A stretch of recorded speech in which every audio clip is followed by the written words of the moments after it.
نن در باندې د هغه شخصیت کلام اورم د چا نه چې ما د پښتو ادب په حواله باندې بلها زده کړه کړې ده. کوم چې په ادبي سفر کې زما د ټولو نه اولنی لارښود او د ټولو نه اولنی استاد و.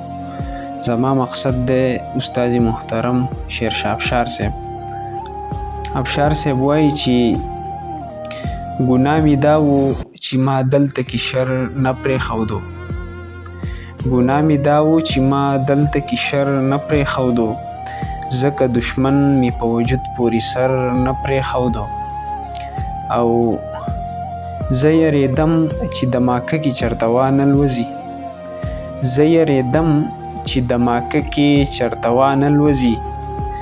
ما خپل بچی ځکه د کوره بهر نه پرېښودو، او زما په لاسو کې یې تل ماله ټوپک راکړی، زما په لاسو کې یې تل ماله ټوپک راکړی.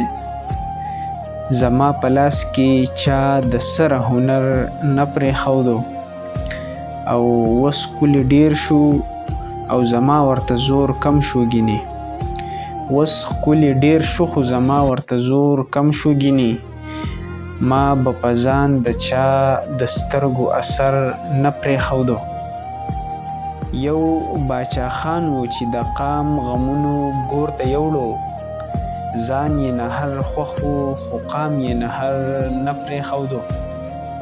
ما که وطن پرېښودی ډېر په مجبورۍ افشاره، ما که وطن پرېښودی ډېر په مجبورۍ افشاره، په خپله خوښه مې والله پېښور نه پرېښودو.